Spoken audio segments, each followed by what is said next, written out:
Chemistry का first chapter से start करेंगे। केमिस्ट्री के फर्स्ट चैप्टर से स्टार्ट करेंगे और इसी वीडियो में जो रक्त का कुछ पार्ट बच गया है, रक्त का भी पार्ट, उसको भी क्लियर कर देंगे। तो देखिए केमिस्ट्री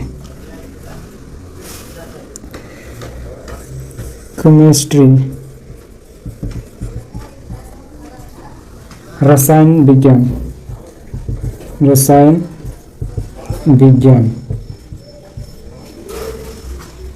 विज्ञान का भी विज्ञान होता है, रसायन विज्ञान का भी विज्ञान होता है, विज्ञान का भी विज्ञान।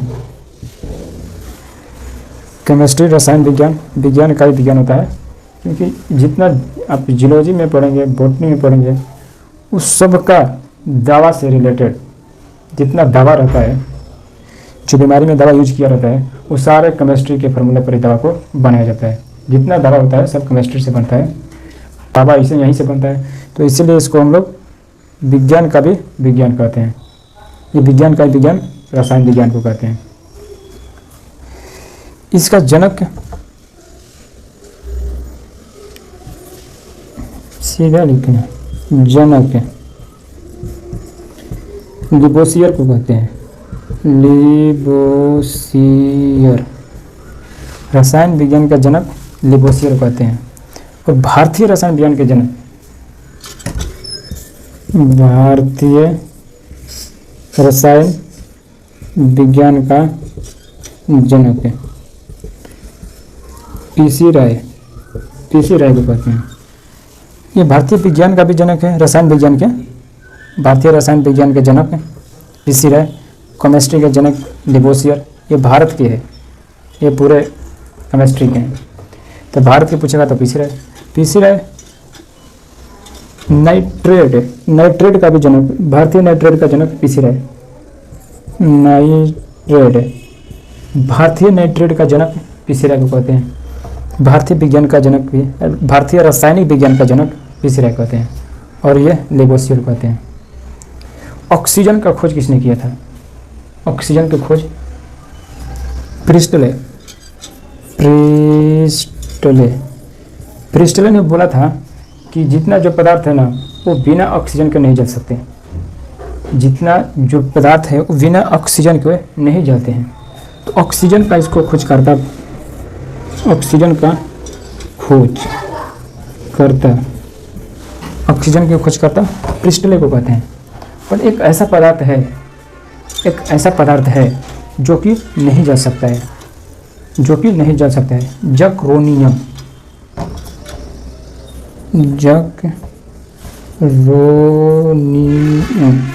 जक्रोनियम एक ऐसा पदार्थ है जो कि बिना ऑक्सीजन का ही जल जाता है। ऑक्सीजन की खोज प्रिस्टले ने किया। भारतीय रसायन विज्ञान के जनक पीसी राय को, भारतीय नाइट्रेट के जनक पीसी राय को, केमिस्ट्री का जनक लिबोसियर को कहते हैं, भारत के पीसी राय। बट प्रिस्टले ने खोज किया ऑक्सीजन की, कि यही बोला कि बिना ऑक्सीजन के कोई भी चीज़ नहीं जलता। बट एक ऐसा जक्रोनियम पदार्थ है जो कि बिना ऑक्सीजन का ही जल जाता है। तो इतना तो समझ लिया। अब हम लोग पदार्थ के बारे में जानते हैं, तो इसको मिटकाते हैं पहले।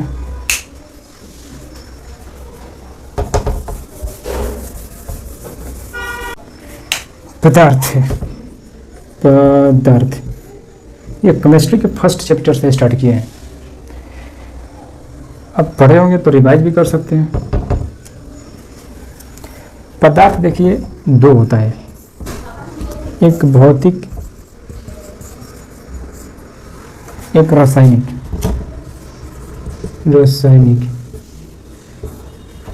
भौतिक क्या होता है? जैसे कि जिसको हम लोग फील कर सकते हैं, देख सकते हैं, छू सकते हैं, मतलब ये समझ सकते हैं, ये भौतिक में आता है। भौतिक में कौन कौन सा पदार्थ रहता है? एक जैसे कि एक ठोस अवस्था में रहता है, एक ठोस होता है, एक द्रव होता है लिक्विड, और एक गैस होता है, एक प्लाज्मा होता है। एक प्लाज्मा, सॉलिड, लिक्विड, गैस और प्लाज्मा।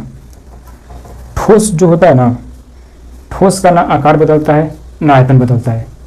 जो ठोस होता है ना उसका आकार बदलता है नहीं उसका आयतन बदलता है। जैसे कि किसी प्रकार के डिब्बा या कुछ नहीं है,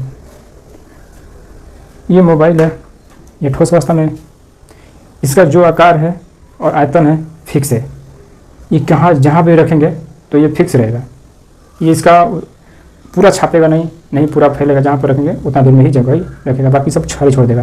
एक डिब्बा में रखेंगे तो अपने जगह पर भी जगह छेकेगा, बाकी सब खाली छोड़ देगा। तो ये ठोस अवस्था हो गया। द्रव अवस्था लिक्विड क्या होता है ना, जैसे कि एक डिब्बा है, इसमें लिक्विड भरेंगे 1 लीटर ना, तो उसका आकार सेम रहेगा, सॉरी आयतन सेम रहेगा, उसका आयतन सेम रहेगा, बाकी उसका आकार बदल जाएगा। जैसे कि इसमें अगर लिक्विड भरेंगे ना तो 1 लीटर भरेंगे तो ये फैल जाएगा, 1 लीटर भरेंगे तो ये फैल जाएगा जितना दूर में फैले, बट बढ़ेगा नहीं, इसका आकार बदल गया। आयतन 1 लीटर वाले हैं तो 1 लीटर रहेगा, 2 लीटर नहीं होगा। बट गैस को क्या होता है, गैस को अगर हम लोग इसमें 1 लीटर भरेंगे ना तो ये गैस पूरा छाप लेगा, बोलेगा कि मेरा एरिया है पूरा, गैस का पूरा फैल जाएगा। तेजी से फैलने का काम कौन करता है, गैस। इसमें ज़्यादा गैप, 2 कणों के बीच में ज़्यादा गैप किसमें होता है, गैस में, उससे कम द्रव्य में, सबसे कम ठोस अवस्था सॉलिड में। घनत्व तो ज़्यादा रहता है इसका, ठोस का पूरा सटर रहता है। ठोस अवस्था सॉलिड मतलब वही होगा, गैस का मतलब फैल जाता है, इसका ना आकार फिक्स रहता है नहीं आयतन फिक्स रहता है। लिक्विड का इसका आयतन फिक्स रहता है, आकार फिक्स नहीं रहता है। रसायन 3 तरह से होता है। जैसे कि एक तत्व होता है, एक यौगिक होता है, एक मिश्रण होता है,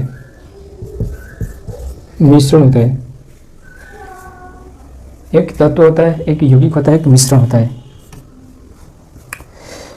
तत्व क्या होता है, जैसे कि तत्व में लोहा आ जाएगा, सोना चांदी सिलिकॉन ब्रोमाइट हाइड्रोजन ऑक्सीजन, तो सिंगल से बना होता है। जितना सिंगल से बना होता है वो सारा तत्व में आएगा, जितना चीज़ सिंगल से बना होता है वो तत्व में ही आएगा। जितना हो सके, बहुत सारा है, कितना का नाम लिखना है, लिखते लिखते तो जैसे कि लोहा हो गया, चांदी हो गया, सोना हो गया। देखिएगा लोहा से अधिक भारी सोना होता है, अगर जितना लोहा रखेंगे उतना सोना रखेंगे ना तो ज़्यादा भारी सोना होगा। सोना का ज़्यादा घनत्व रहता है, वो ज़्यादा वजनदार रहता है लोहा से, तो तत्व में आ जाएगा। अगर हम लोग फार्मूला से देखें इसको, तो जैसे कि ऑक्सीजन O2 हो जाएगा, चांदी ब्रोमाइट सोडियम, बहुत सारा हो जाएगा। यौगिक क्या होता है कि यौगिक में जितना फार्मूला से बना होता है ना, जितना फार्मूला से रहता है वो सारे यौगिक में आता है। जैसे कि इसमें हाइड्रोजन भी आ जाएगा, सिंगल होता है। इसमें अगर हम लोग H2O लिख दिए, जल बन गया, तो जल बन गया तो ये फार्मूला हो गया जल का, तो ये किस में आ जाएगा, तो यौगिक में आ जाएगा, H2O। और AgBr, अगर हम लोग चांदी और बोराइट के बाद चांदी और बोराइट के एक साथ मिला दें तो ये फार्मूला हो जाएगा यौगिक में। अगर हम लोग NaCl सोडियम क्लोराइड तो फार्मूला हो गया। तो जितने फार्मूला से होता है ये यौगिक में आता है, जितना सिंगल से आता है वो तत्व में आता है। सिंगल यानी कि तत्व, फार्मूला यानी कि यौगिक। मिश्रण में कोई फार्मूला नहीं, मिश्रण में हवा हो गया, हवा में कोई फार्मूला नहीं। गंदा पानी हो गया, कोई फार्मूला नहीं। दाल चावल दूध दही बहुत सारा हो जाएगा, उस सब का फार्मूला नहीं होता है। जिसका फार्मूला नहीं होता है वो क्या होता है, मिश्रण होता है। इसका फार्मूला ना हो वो मिश्रण होता है। हवा, गंदा पानी, दाल चावल, दूध दही जो भी है सब क्या मिश्रण है। फार्मूला, यौगिक, सिंगल, तत्व। तो जितना केमिस्ट्री है ना ये 3 परिधि का है। केमिस्ट्री का पूरा भाग यही 3 पर चलेगा। केमिस्ट्री का पूरा भाग यही 3 पर चलता है, यौगिक, तत्व और मिश्रण। सबसे ज़्यादा टाइम लेता है यौगिक। देखेंगे, पहले इसको क्लियर करते हैं, दवाई के बारे में देखेंगे क्या होता है। तो देखिए मिश्रण में क्या होता है,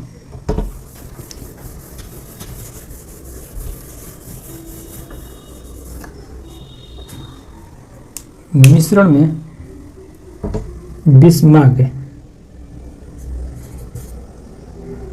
मिश्रण तत्व के बारे में बताते हैं। यौगिक के बारे में, यौगिक में दो होता है, कार्बन, कार्बनिक और कार्बनिक, अकार्बनिक। कार्बनिक का मतलब कि जिस फार्मूला में कार्बन हो वो एक कार्बनिक है, यौगिक में अगर पूछेगा तो। और जिसमें कार्बन नहीं है, कार्बन का अंश नहीं है, वो अकार्बनिक हो जाएगा। बस इतना ही जानना है इसमें। जैसे कि ये कार्बन हो गया, carbon dioxide O2, carbon dioxide carbon हो गया। ये सिल्वर ब्रोनाइट, सिल्वर ब्रोनाइट AgBr, तो इसमें कार्बन नहीं है, इसमें कार्बन है, तो ये कार्बनिक हो गया, ये अकार्बनिक हो गया। बस इतना ही जानना है इसमें, और बाकी कुछ नहीं। और मिश्रण देते हैं तब तत्व देखेंगे।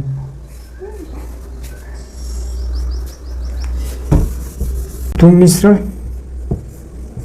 देखिए, मिश्रण भी दो होता है, एक बिस्मांग होता है, बिस्मांग, एक समांग।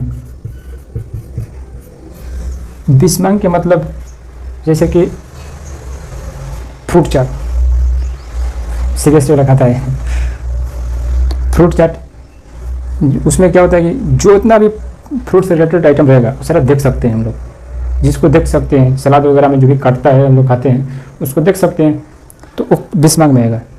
और वही सलाद को, उसी सलाद को जो मिक्सचर मशीन में डाल के बंद करके चला देंगे उसको, तो सारा जूस बन जाएगा। तो उसको हम लोग नहीं देख सकते हैं, नहीं पता कर सकते हैं कि ये क्या है, ये क्या है, क्योंकि ये पानी में मिक्स हो जाएगा, पानी की तरह हो जाएगा, तो समांग में चल जाएगा।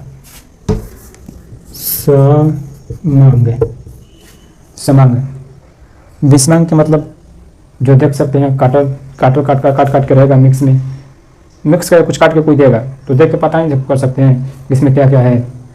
बट वही सलाद या कुछ भी को उसको मिक्सर मशीन में डाल कर चला देंगे तो सारा चीज़ पिसा जाएगा, तो पता कर सकते हैं क्या है उसमें, नहीं पता कर सकते हैं, तो समांग में चल जाएगा। तो यौगिक हो गया, कार्बनिक और कार्बनिक मिश्रण हो गया। अब मेन तत्व है, तत्व के बारे में समझते हैं। इसके बाद में तत्व के लास्ट कल इसका दूसरा पार्ट बताएंगे। अभी रक्त के स्टार्ट करेंगे, रक्त का एक चैप्टर बच गया है अभी।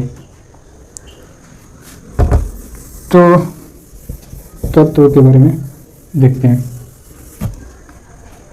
आपको बताए होंगे, आपको हम बताए होंगे कि छोटे छोटे जो परमाणु से बना हुआ तत्व है, जॉन डाल्टन ने, नहीं अभी नहीं बताए, जॉन डाल्टन ने नहीं बताए, तो इसको मिटाते हैं पहले। देखिए जॉन डाल्टन ने कहा ना, खाली बस ये कह के छोड़ दिया बता के कि इससे पहले तो हम लोग का ऋषि मुनि कौन तक थे, पहले नाम नहीं याद है, इससे पहले वो बता चुके थे, बट हम लोग के पास टेक्नोलॉजी नहीं था उतना, तो उस समय हम लोग उसको प्रचलित नहीं कर पाए, तो उसके ये बताए, तो इन्हीं का नाम प्रसिद्ध है। तो जॉन डाल्टन ने बताया कि जितना छोटे छोटे परमाणुओं से बना है, परमाणु को पहले नंबर तो तोड़ नहीं सकते हैं, ये एकदम उसको माइक्रोस्कोप से देखा जाता है, कोई भी चीज़ को तोड़ेंगे एकदम इतना छोटा छोटा रहेगा, एकदम महीन में, उसको माइक्रोस्कोप से बड़ा करेंगे तो बड़ा कर सकते हैं, करके छोड़ दिए। एक रदरफोर्ड आए, रदरफोर्ड आए, तो जो परमाणु बताए थे छोटे छोटे परमाणु से मिलकर बना है, वो माइक्रोस्कोप ले गए, वो परमाणु को बड़ा किए, परमाणु को बड़ा किए। इतना परमाणु छोटा छोटा होता है ना, उसको ऐसा धरेंगे नहीं इसमें तो 10,000 भी आ जाएगा, 10,000 से बेसी आ जाएगा, तो उसको माइक्रोस्कोप से बड़ा किए, बड़ा करके उसको खदरने लगे। तो पहले गामा रे किरणें, इन्हीं को रदरफोर्ड को कहा जाता है परमाणु परिक्रमण। परमाणु परिक्रमण किसने किए, तो रदरफोर्ड ने किए थे, और गामा रे किरणें का प्रयोग भी यही किए। गामा रे किरणें का प्रयोग किए, तो गामा रे किरणें जब छोड़े ना, तो ये बाहरी से ये छिद्र टाइप, मतलब कि खोखली टाइप का था। ये जो परमाणु बाहर से खोखली टाइप का था, बाहर से खोखली टाइप के, बाहर से जब छोड़े तो ये छेद हो जा रहा था, तो इसका मतलब ये खोखली टाइप का था, बाहर से ये खोखली टाइप का था। जो परमाणु कण है वो बाहर से खोखली टाइप का था, और जब एक छोड़े जब इधर से यहाँ से तो ये इधर हो गया, और फिर एक इधर छोड़े तो ये इधर कर दिया। क्यों? क्योंकि इसमें अधिक घनत्व था, यहाँ पर अधिक घनत्व के कारण, और घनत्व होता है पॉजिटिव, ये पॉजिटिव पॉजिटिव उठा करके सेट कर दिया, इसको सेट कर दिया। तो देखिए कि भाई ये जो गामा किरणें सीधा गया है, और ये गामा किरणें को इधर मोड़ दिया, इसको इधर मोड़ दिया, गामा किरणें को इधर मोड़ दिया, तो एक वो बीच में छोड़े, जब बीच में छोड़े तो लौट के आ गया, ये लौट के आ गया। जब लौट के आया तो यहाँ पर ज़्यादा घनत्व है, कुछ तो है, इनको लगा कुछ तो है कि लौट के आया, तो ज़्यादा घनत्व होने के कारण ये लौट के आ गया। ये गामा किरणें जब लौट के आया तो इनको पता चल गया कि यहाँ पर कुछ है, तो कुछ है, खाली इतना इनको पता चला। गामा किरण लौट के आया तो यहाँ पर पॉजिटिव है, कुछ पॉजिटिव घनत्व है परमाणु। तो ये परमाणु परिक्रमण की और गामा किरण का प्रयोग किए, और बताया कि ये परमाणु के बाहरी परत जो है, बाहरी कोरी पर ये खोखली है, अंदर में जो है ये ज़्यादा घनत्व है। कौन बताए? रदरफोर्ड ने कहा कि परमाणु के जो कोर है ये खोखली टाइप के है, और जो आंतरिक भाग है इसका ये अधिक घनत्व है, जिसके कारण ये गामा किरणें लौट के आ गई। कि जो रदरफोर्ड किए, और ये यहाँ पर ये नाभिकीय तक खोज किए, इसको बताए भी थे, ये नाभिकीय है, ये नाभिकीय केंद्र है, न्यूक्लियस है, कुछ भी कहिए, नाभिकीय, ये नाभिकीय है। जो प्रोटॉन के खोज किए, जो कि प्रोटॉन के खोज किए, गोल्डन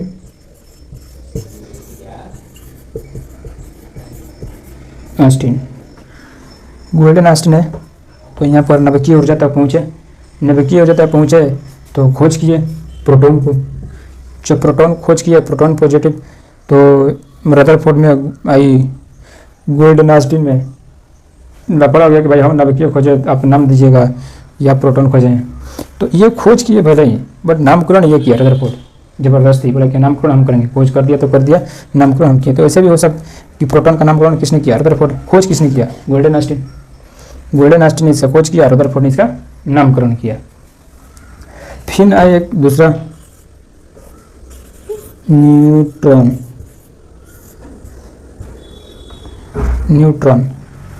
फिर एक आए वैज्ञानिक माइक्रोस्कोप लेके, भाई वहाँ पर क्या है जो इतना लड़ाई चल रहा है। तो हमारा भाई साहब एक है चैडविल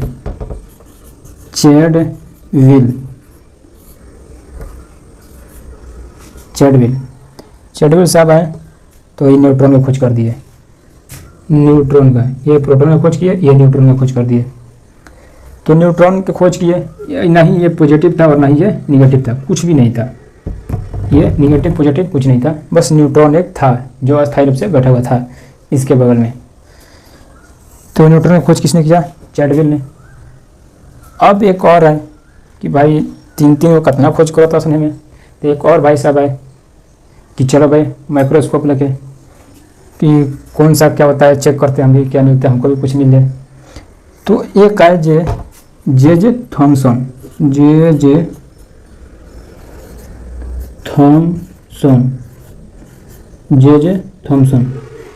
थॉमसन है। तो इनको नाभिक मिल ही नहीं रहा था, केंद्रक मिल ही नहीं रहा था, इनको माइक्रोस्कोप से मिल ही नहीं रहा था कि भाई नाभिक है कहाँ। तो कोई कि चलो जब यहाँ पर कुछ नहीं मिलेगा तो हम बाहर खोज लेते हैं। तो वो इलेक्ट्रॉन के खोज किए, तो जे थॉमसन किसका खोज किए? तो इलेक्ट्रॉन का। जे थॉमसन किसका खोज किया? तो इलेक्ट्रॉन का खोज किसने किया? J Thomson. गामा किरणें नाभिकीय और यहाँ पर अधिक घनत्व है, और ये बाहरी परत खोखली है, ये किसने कहा? रदरफोर्ड। प्रोटॉन की खोज किसने किया? Golden Austin. और न्यूट्रॉन का खोज चैडविल, और इलेक्ट्रॉन का खोज जे थॉमसन। तो जे थॉमसन तक बताए, यहाँ तक क्लियर हो गया। अब इसके बाद में दूसरा बताएंगे दूसरा वीडियो में, इससे आगे अब दूसरा वीडियो में रक्त के बारे में छूट गया, उसको क्लियर करते हैं।